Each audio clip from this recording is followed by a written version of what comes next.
नमस्कार दोस्तों, धर्म रहस्य चैनल पर आपका एक बार फिर से स्वागत है। आज हम दर्शकों के कुछ महत्वपूर्ण प्रश्नों को लेंगे और जानेंगे इनके संभावित उत्तरों के विषय में। तो चलिए, सबसे पहले आप लोग जान लें कि क्या है आज के यह प्रश्न। तो जैसे कि आप थंबनेल के माध्यम से देख ही पा रहे हैं, प्रश्नों को पूछा गया है। इनको विस्तृत रूप से इस प्रकार से पूछा गया है कि जब कोई हिंदू किसी मुस्लिम शक्ति की पूजा करता है एवं उसे भोग देता है एवं कुछ समय बाद वह पुनः अपने हिंदू देवी देवता और कुल देवी देवता की पूजा करता है, तो क्या उसका पूजा एवं भोग को उसके हिंदू देवी देवता स्वीकार करते हैं या नहीं करते हैं। जिस हिंदू घर परिवार में मुस्लिम शक्ति को पूजा जाता है, क्या उस घर के कुल देवी देवता एवं अन्य ईश्वर उस घर को हमेशा हमेशा के लिए त्याग देते हैं। जब हम किसी शक्ति को अपनी साधना से सिद्ध करते हैं और जब वह हमारे सामने प्रत्यक्ष होती है, तो क्या यह 100% वही शक्ति है, यह कैसे पता करें। उदाहरण के लिए कि अगर किसी ने ए नाम की अप्सरा को सिद्ध किया है, तो वह क्या वही है, क्योंकि कई अप्सराएं होती हैं और कई प्रकार की अप्सराएं होती हैं। जैसे कोई व्यक्ति है जो कोई भी साधना नहीं कर सकते हैं अपनी शारीरिक विकलांगता के कारण, फिर वह किसी शक्ति को कैसे सिद्ध कर सकते हैं। गुरुजी, भगवान शिव और विष्णु एक हैं, यह बात पुराणों में लिखी है। तो फिर एक तरफ माता पार्वती विष्णु को भ्राता स्वरूप मानती हैं, इसका मतलब क्या है। गुरुजी, आप एक तरफ कहते हैं कि ईश्वर महासागर के समान विराट है, हम अपने तपोबल के अनुसार उनका स्वरूप प्रकट कर सकते हैं, और दूसरी तरफ आप यह बताते हैं कि रामकृष्ण परमहंस जी को माँ काली की कोई योगिनी शक्ति की सिद्धि हो थी। इसका अर्थ क्या है बताने की कृपा करें। हिंदू धर्म के अनुसार माता दुर्गा ही सर्वोच्च शक्ति हैं। वो ब्रह्मा विष्णु और महेश तीनों की जननी है, और एक तरफ माँ दुर्गा शिव की पत्नी कैसे हो सकती हैं। हर ब्रह्मांड में बसने वाले ब्रह्मा विष्णु महेश क्या वास्तविक ब्रह्मा विष्णु महेश का अंश स्वरूप है, और इस ब्रह्मांड की माता दुर्गा और सभी संख ब्रह्मांड की माता दुर्गा अलग हैं। तो यहाँ पर इन्होंने इस तरह से कई लोगों ने प्रश्न पूछे हैं। तो सबसे पहले प्रश्न शुरू करते हैं कि अगर किसी परिवार में मुस्लिम शक्ति की पूजा की जाती है और उसे भोग भी दिया जाता है, तो क्या हिंदू देवी देवता उस भोग को स्वीकार करते हैं या नहीं, या पूजा भंग तो नहीं हो जाती है। तो देखिए, यहाँ पर यह निर्भर करता है कि आपने जिस मुस्लिम शक्ति को अपने घर में स्थान दिया है, उसका भोग क्या है, उसका स्वभाव क्या है। तो इससे बहुत ज्यादा प्रभाव पड़ता है। देखिए, दो विपरीत स्वभाव वाली शक्तियां एक घर में पूजा स्थल पर नहीं रह सकती है। निश्चित रूप से एक शक्ति दूसरी जगह को छोड़ देगी।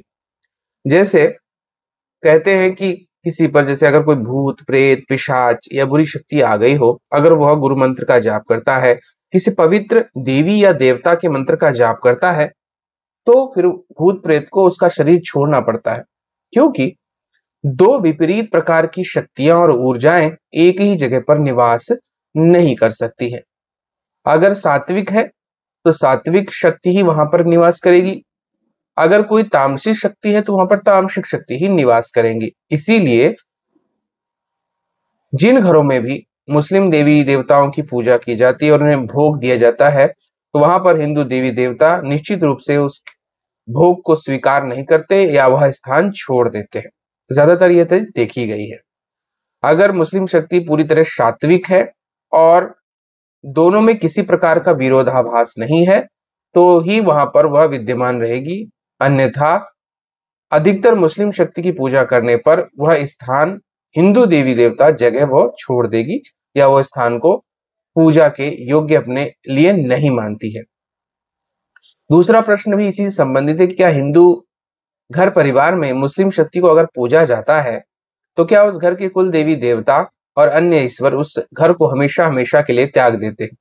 बिल्कुल, जैसे कि मैंने अभी उदाहरण के रूप में समझाया, निश्चित रूप से ऐसा होता है। तो वहां कुल देवी देवता उस स्थान को हमेशा के लिए त्याग देते हैं। और याद रखिए, कुल देवी देवता हमारी परंपरा से आ रहे देवी देवता हैं, जो कि हमारे पूर्वजों उनके भी पूर्वजों द्वारा पूजित किए गए हैं। इसलिए उस स्थान पर केवल उनसे ज्यादा पवित्र शक्ति ही निवास कर सकती है। उनसे नीचे की या उनसे स्वभाव से विपरीत शक्ति वहां पर निवास बिल्कुल नहीं करती। अगर वो उसको स्थान आपने दे दिया तो फिर यह 100% सत्य है कि कुल देवी देवता उस स्थान को हमेशा के लिए त्याग देते हैं। और ज्यादातर पिछले 500 या 600 साल की हमारी जो गुलामी थी उसके दौरान बहुत सारे घरों में यही प्रक्रिया अपनाई गई, जिसकी वजह से उनके कुल देवी देवता उनसे नाराज होकर सदैव के लिए उनका स्थान छोड़ दिए। आज की स्थिति में ज्यादातर घर परिवारों में आप जाइए और पूछिए कि उनके कुल देवी देवता कौन से हैं, क्या हैं, उन्हें नहीं पता होता है। समाज में जो चल रहा होता है वही मनुष्य करता है और वैसा ही बनता चला जाता है। हम अपनी परंपराओं को त्याग चुके हैं। ऐसे में जो उस घर के कुल देवी देवता है नाराज होकर उस घर को हमेशा हमेशा के लिए छोड़ देते हैं। ऐसी स्थिति में उनका श्राप लगता है और उस घर परिवार की बरकत नहीं होती है। परिवार आपस में लड़ते हैं, घर में कलह मची रहती है, क्योंकि कुल देवी देवता पूरे परिवार को बांधे रखने वाले देवी देवता थे। इसी वजह से आजकल हम एकल परिवारों को देखते हैं और सामूहिक परिवार जो थे वो अब पूरी तरह समाप्त होते चले जा रहे हैं। इसीलिए यह प्रश्न अब उठ रहा है और इसी कारण से हमें उसी योग्य देवी देवताओं को उस घर में स्थापित करना चाहिए जो उनसे उत्तम हो या उनसे अधिक शक्तिशाली हो या उनके जैसे ही सात्विक सौम्य स्वभाव के हो। अब अगला प्रश्न आपने पूछा है कि किसी भी साधना में कैसे जाने कि वही शक्ति आई है कि कोई और शक्ति आई है। देखिए, यह हर साधना के लिए बात अलग है, लेकिन यह स्पष्ट बात है कि जिस भी शक्ति की उपासना आप करते चले आ रहे हैं, जब वह आएगी तो स्वभाव, उसका गुण, उसकी शक्तियां, सब कुछ आपको स्पष्ट रूप से आपका हृदय बताएगा। आपका उस समय का अनुभव बिल्कुल स्पष्ट बता देगा कि यह वही शक्ति है जिसकी आप साधना कर रहे हैं। इसके अलावा इसीलिए गुरु की भी मार्गदर्शन की आवश्यकता पड़ती है। गुरु से भी पूछ करके आप पता लगा सकते हैं कि यह वही शक्ति है अथवा कोई दूसरी शक्ति आई है। वैसे अधिकतर जो भी शक्ति आपकी तपस्या भंग करने की कोशिश करती है वह मूल रूप से वही शक्ति नहीं होती है। हमेशा उसकी सहायक शक्तियां या फिर बुरी शक्तियां ही आकर आपके साथ ऐसा करने की कोशिश करती हैं शुरुआती दौर में। लेकिन अगर आपकी साधना बहुत लंबी चली गई है तो फिर विशेष तरह की शक्तियां ही आती हैं। लेकिन आपको सच्चा प्रेम, इसके अलावा उस शक्ति का समर्पण, उसका स्वभाव आपके प्रति, एक रुझान, यह सबसे बड़े उदाहरण है जिसकी वजह से आप पता लगा सकते हैं कि यह वही शक्ति है। क्योंकि आप उसके लिए समय दे रहे हैं, आपने उसकी साधना की है और लगातार आप उसकी साधना करते चले जा रहे हैं। इस आकर्षण को और इस समर्पण को वह शक्ति देखती है। इसलिए उसके मन में, उसकी आंखों में पहले से ही कई हजार गुना प्रेम आपके प्रति रहता है और प्रेम को दूसरा प्रेमी ही समझ सकता है। वह प्रेम चाहे मां के रूप में हो, बहन के रूप में हो, पत्नी के रूप में हो, प्रेमिका के रूप में हो, लेकिन साधक अवश्य ही इस बात को समझ सकता है। अगला प्रश्न पूछा गया है कि शारीरिक विकलांग लोग कैसे साधना करें। मैंने पहले बताया कि शारीरिक विकलांगता का किसी भी प्रकार से सिद्धि से संपर्क या संबंध नहीं है। आप जो उसके नियम हैं किसी भी साधना के, अगर किसी भी प्रकार से कर सकते हैं, किसी की सहायता के माध्यम से या फिर किसी और माध्यम से, तो भी आपको पूरी सिद्धि प्राप्त होगी। विकलांगता का शरीर से संबंध होता है, मन से नहीं। और सिद्धि के लिए सबसे जो शक्तिशाली वस्तु होती है वह मन ही होता है। इसलिए अपने मन के माध्यम से आपकी शारीरिक विकलांगता को ना देखते हुए शक्तियां आती हैं। अगर आप सोचते हो कि आप शारीरिक रूप से विकलांग हो तो यह सिर्फ मनुष्यों के लिए है, क्योंकि शरीर 5 तत्वों का बना हुआ, इसी प्रकृति में जाकर विलीन हो जाएगा, लेकिन आपकी आत्मा, आपका मन तब भी विद्यमान रहेगा। और शक्ति आपके मन और आपकी आत्मा से जुड़ती है, ना कि आपके शरीर से। इसीलिए किसी भी प्रकार की शारीरिक विकलांगता का सिद्धि से कोई संबंध नहीं है। अगला प्रश्न पूछा गया है कि भगवान शिव और विष्णु एक हैं, यह बात पुराणों में लिखी है। तो फिर एक तरफ माता पार्वती भगवान विष्णु को भ्राता स्वरूप मानती है, इसका मतलब क्या है? तो देखिए, जो बात पहले लिखी गई है कि विष्णु और शिव एक हैं, यह सत्य है। ईश्वर अपने आप को 3 रूपों में प्रकट करता है, अकार, उकार और मकार के माध्यम से। यानी कि सृष्टि का सृजन करना, सृष्टि का पालन करना और सृष्टि का संहार करना। और अपने इन स्वरूपों को 3 रूपों में प्रकट करता है, जिसमें ब्रह्मा, विष्णु, महेश हिंदू धर्म के हिसाब से माने जाते हैं। इसलिए एक ही ईश्वर 3 रूपों में प्रकट होता है। ऐसे में जब लीलाएं रचनी होती हैं, तो ईश्वर विभिन्न प्रकार की क्रियाएं करता है और करते भी हैं। माता पार्वती भगवान शिव की पत्नी है और भगवान विष्णु को भ्राता स्वरूप में मानकर उनके साथ भी वो कई प्रकार की लीलाएं करती रहती हैं। इसीलिए कई जगह कहानियों में ऐसा देखने को मिलता है, जब भगवान विष्णु के साथ में माता पार्वती उनकी बहन के रूप में प्रकट हुई हैं और न सिर्फ प्रकट हुई, बल्कि उनके साथ उन्होंने लीलाएं भी रची हैं। इसीलिए वह उनके बहन के रूप में स्थापित हैं और कई बार उन्होंने ऐसी लीलाएं रची हैं। मनुष्य के हिसाब से यह पृथ्वी लोक पर आकर विभिन्न प्रकार की लीलाएं देवी और देवता किया करते हैं, उसमें भी यह एक लीला शामिल है। इसीलिए भगवान विष्णु को भ्राता के रूप में और भगवान विष्णु भी उन्हें अपनी प्रिय बहन के रूप में कई बार अवतारों के रूप में प्रकट किए हैं और आगे भी करते रहेंगे। गुरुजी, आप एक तरफ कहते हैं कि ईश्वर महासागर के समान विराट है, हम अपने तपोबल के अनुसार उनका स्वरूप प्रकट कर सकते हैं, और दूसरी तरफ आप यह बताते हैं कि रामकृष्ण परमहंस को मां काली की कोई योगिनी सिद्धि थी। इसका अर्थ क्या है, बताने की कृपा करें। देखिए, इस बारे में मैं वीडियो पहले बना चुका हूं, लेकिन अगर फिर भी लोगों को समझ में नहीं आया है तो मैं एक संक्षिप्त उदाहरण से आप ही के शब्दों को क्लियर करके बताता हूं कि मैंने कहा ईश्वर महासागर है। अगर महासागर का आपको उपयोग करना है तो आप उसका किसी कार्य के लिए ही उपयोग कर सकते हैं साक्षात रूप में। अगर आप कहे कि हे महासागर, आप मुझ पर आइए, मेरे स्थान पर आइए, तो स्थान पर जैसे ही महासागर आएगा सब कुछ समाप्त हो जाएगा, कुछ भी नहीं बचेगा। लेकिन मान लिया उस स्थान पर किसी व्यक्ति को जल की आवश्यकता है, जिसे पीना है, तो आप कह सकते हैं कि हे महासागर, अपने किसी छोटे संक्षिप्त रूप में आकर यहाँ पर बारिश कीजिए और बारिश के जल से हम पानी अपने लिए स्थापित कर लेंगे। अगर आप चाहते हो कि पूरे शहर को आप पानी दें, तब आप कहेंगे हे ईश्वर, हे महासागर स्वरूप ईश्वर, आप नदी के रूप में आइए और इन पूरे शहर को नदी के लिए के समान अपने जल से तृप्त कीजिए, पूरे शहर को पानी दीजिए। अगर आप ये सोचते हैं कि मेरे गांव के लिए पानी चाहिए, तो आप कह सकते हैं कि एक तालाब के रूप में प्रकट हो जाइए। और आप अगर ये सोचते हो कि सिर्फ मुझे जल चाहिए, तो आप सिर्फ मेरे एक नल के रूप में जमीन से प्रकट हो जाइए। ऐसा ही हर व्यक्ति अपने तप बल के अनुसार ही ईश्वर का रूप प्रकट कर सकता है, लेकिन संपूर्ण स्वरूप नहीं आता है।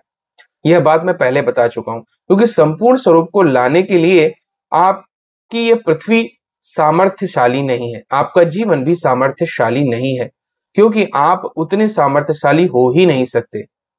जब तक आप विराट विश्व रूप स्वरूप नहीं होते हैं, आप उस महान तेज को कैसे ग्रहण कर पाएंगे? उसका कोई अंश ही प्राप्त कर सकते हैं। बिल्कुल वही हमारे सिद्ध और संतों के साथ हुआ, जिसमें साक्षात रूप में आने के लिए ज्यादातर माता की योगिनी शक्तियां ही आती हैं।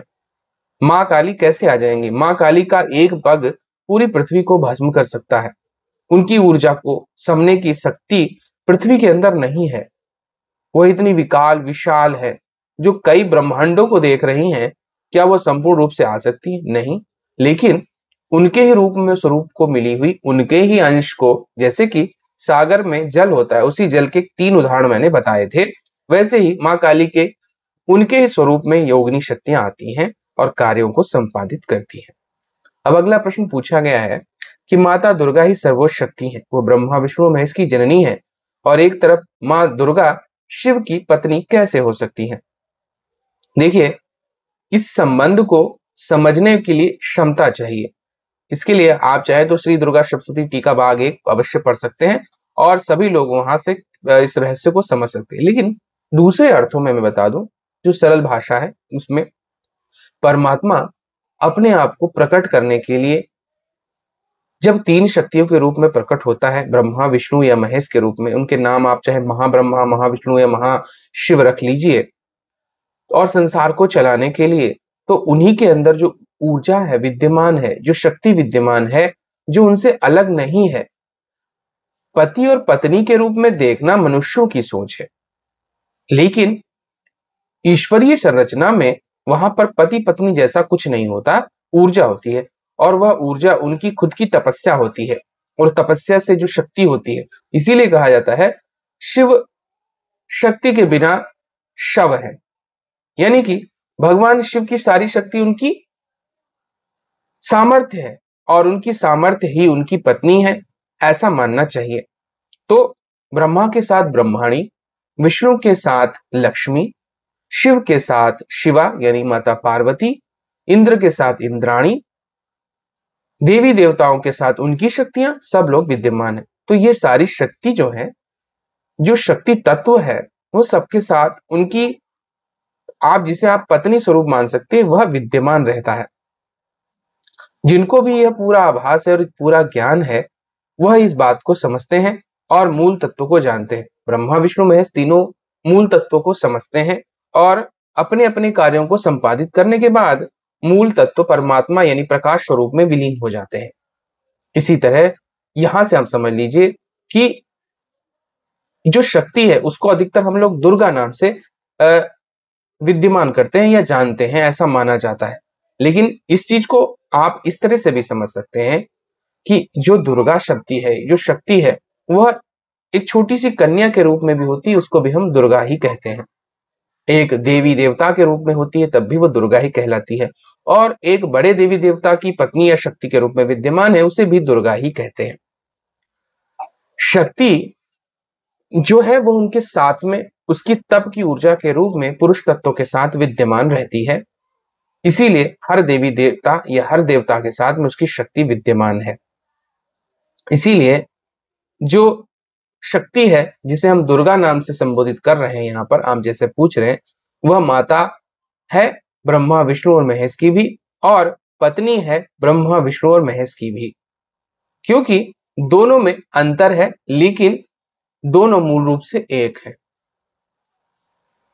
एक ही शक्ति का अंश हजारों रूपों में प्रकट होता है, करोड़ों रूपों में प्रकट होता है। और जैसे एक साधारण रूप से आप एक गृहस्थ साधक व्यक्ति को लीजिए, तो जो उसकी पत्नी होगी वह उसकी शक्ति है, जो स्वयं देवी का ही अंश है। कैसे? क्योंकि जो शक्ति है यही उत्पन्न करती, यही कार्य को संपादित करती और जीवन को चलाती। अगर संसार में केवल पुरुष हो जाएं तो यह संसार कैसा होगा?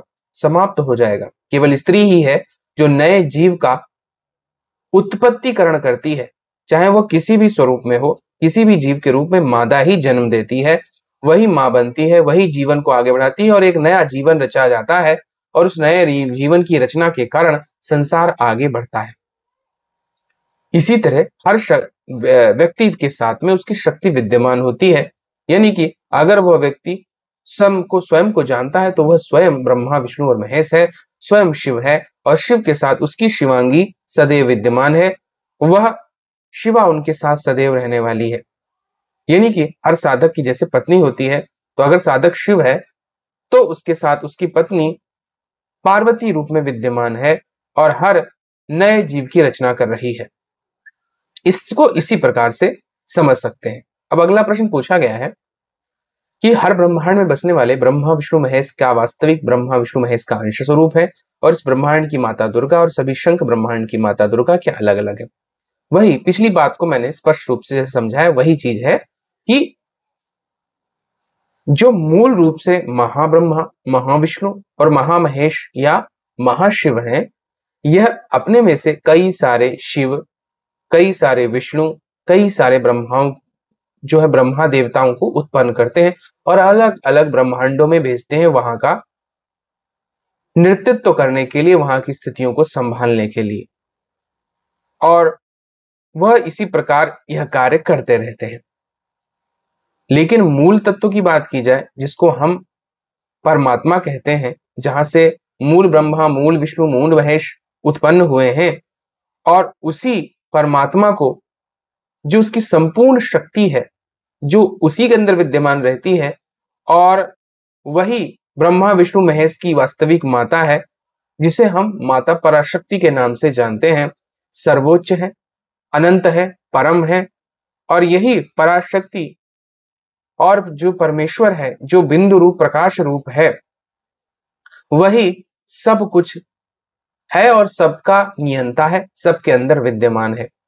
सभी, चाहे ब्रह्मा हो, आंखें बंद करके इसी का ध्यान करते हैं, चाहे विष्णु हो, योग निद्रा लेकर इसी शक्ति का ध्यान करते हैं, चाहे शिव हो, आसन लगाकर लगातार इसी शक्ति का ध्यान करते हैं, इसी से ऊर्जा प्राप्त करते हैं। तो ये सारी जो प्रक्रिया है, वो माता पराशक्ति संभालती हैं, और परमात्मा स्वयं पराशक्ति के रूप में पहली बार स्त्री तत्व शक्ति रूप में प्रकट होता है और संपूर्ण ब्रह्मांड को देखता है, और उससे फिर नए नए अंश रूपों को जन्म होता है। इसीलिए महाब्रह्मा, महाविष्णु और महाशिव अलग अलग ब्रह्मा विष्णु महेशों को और अलग अलग ब्रह्मांडों में उत्पन्न करते रहते हैं, और वह उस ब्रह्मांड को संचालित करते हैं। इसीलिए कई ब्रह्मांड में कई माताएं हैं, और कई माताओं के साथ कल कई प्रकार की देवी देवता उत्पन्न होते हैं, अलग अलग वो रहते हैं, और अलग अलग माता दुर्गा के स्वरूप भी हमको देखने को मिलते हैं। नाम तो हम लोगों ने रखा है, उनका स्वरूप और उनका जो ज्ञान है, वह अलग अलग रूपों में, अलग अलग नामों से, अलग अलग जैसे भी उनको पूजा गया, वह उसी नाम और उसी स्वरूप से जाने गए हैं। कहीं वह दुर्गा कहलाती हैं, कहीं शक्ति, कहीं शिवा, कहीं पार्वती, और कहीं किसी अन्य नाम से। इस ब्रह्मांड में इन्हें इन नामों से पुकारा जा रहा है, किसी अन्य ब्रह्मांड में किसी और नामों से पुकारा जाता होगा, लेकिन मूल रूप से माता पराशक्ति ही संपूर्ण ब्रह्मांड की रचयिता और संपूर्ण इस सृष्टि संचालन व्यवस्था की नियंता है, और वही ब्रह्मांड में सब कुछ को उत्पन्न करने वाली है। तो ये थे आज के कुछ प्रश्न और उनके उत्तर। अगर आज का वीडियो आप लोगों को पसंद आया है तो लाइक करें, शेयर करें, सब्सक्राइब करें। आपका दिन मंगलमय हो। धन्यवाद।